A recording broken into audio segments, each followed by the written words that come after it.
Welcome to my vlog, Yalong Moto here. For this video, pag-uusapan natin itong ating helmet na binuo for motovlogging. No? So kung mahilig po kayong mag-motovlog or nagbabalak kayong mag-motovlog, baka po makatulong sa inyo to.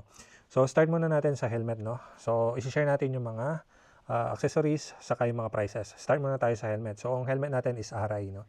So yung Arai na yan is Japanese brand. Then ito po yung kanyang model, Rapid Neo. So yung Rapid Neo is for classic, no? Kung mapapansin nyo is classic look siya. Meron akong separate video for this one.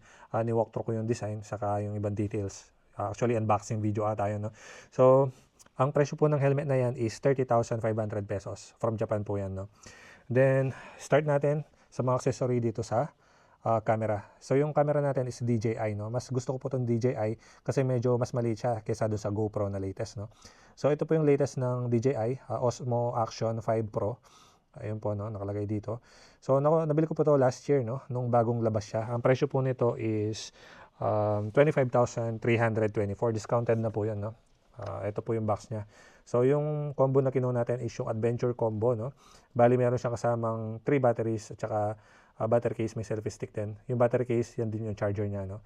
So ang kinagandahan po nito, since meron kayong spare batteries saka battery charger, pwede niyo ilagay sa ilalim ng upuan ng big bike yung battery charger habang nagbibiyahe kayo, no? Then magsuswap na lang kayo ng batteries as needed pagka paloba na yung nakalagay sa camera. So ganun siya, hindi kayo mawalan ng battery, dire-diretso kayo.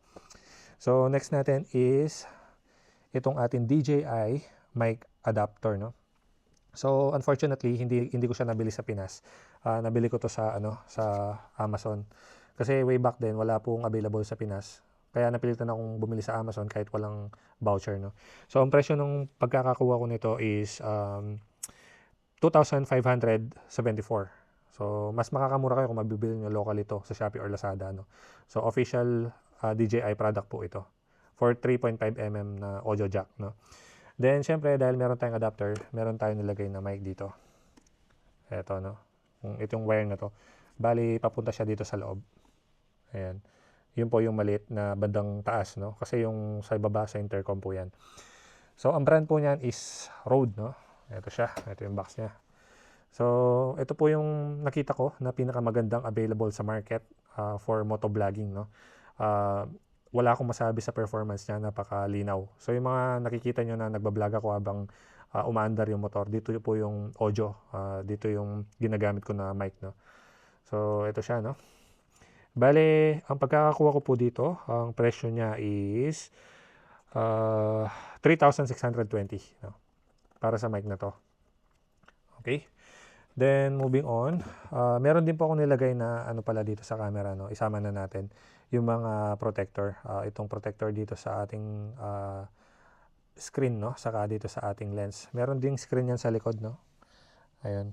So, mura ko lang nakuha yon, yung mga protector natin, 142 pesos lang po yon.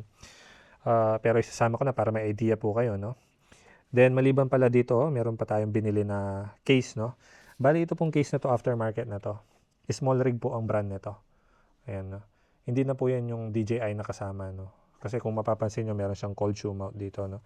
So, ito po kasi ang kinagandahan nito, pwede ka mag-swap ng batteries kahit hindi mo tanggalin yung camera.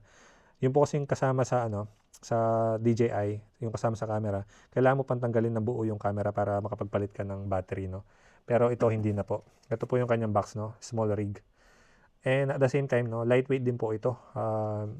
Meron lang siyang additional few grams, no, compared dun sa stock na cage ng DJI. So napaka-importante po kasi ng additional weight pagka po nagma-mount kayo ng camera sa helmet kasi masakit sa batok pagka po mabigat yung mga nilalagay niyo sa helmet, no. So, ayan, ang presyo po nito nung nakuha ko siya is 885. Discounted na po yan. Magandang presyo na po yun. Then, moving on, no? Ano pa ba yung nilagay natin dito? Itong mount, no?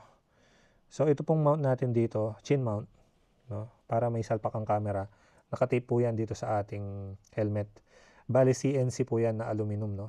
Kumbaga, ito na po yung highest quality available in the market for this part, no? Kasi meron po mga 3D printed sila.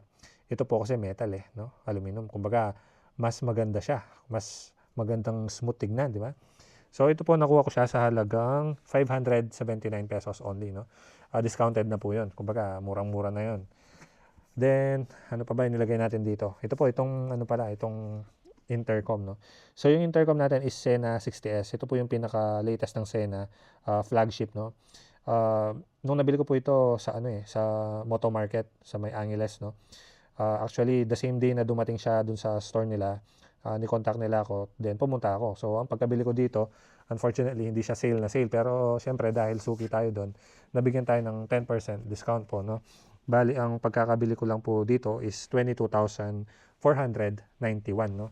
So ito po yung box niya, no. Ayan. So meron po yung speaker saka yung mic na nakita nyo kanina. So ayun po, bali yun po yung mga nilagay natin dito. Sulit na sulit naman po, no. Ito po yung gamit natin na helmet.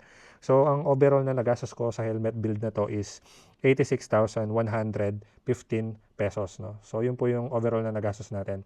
So sa future, no, magse-set up tayo ng ibang helmet, yung hindi hindi yung may graphics, no, kumbaga yung all black, kasi meron akong isang helmet pa, no, hindi pa nagagamit. RI din siya, RX-7X. Yun na kasi yung gagamitin natin moving forward, no. Ayan, no. So kung mapapansin nyo, ito classic, yun all black siya. So stay tuned lang, though ililipat lang natin tong mga to, no. Pero yung setup natin doon is aalisin na natin itong external. Magwa-wireless na tayo na mic, no. So ibig sabihin pagka nag-wireless mic na tayo, maalis na tong adapter. Masisil na natin to. Pagka nasil ito, ibig sabihin waterproof na tayo. Yung kasi yung naging concern ko dito, pagka biglang umulan, chances pwedeng mabasa ito, baka masira yung camera. Pero pagka nalagay na natin dito, wala na tayong problema sa tubig, no. So yun lang for this video. Maraming salamat po.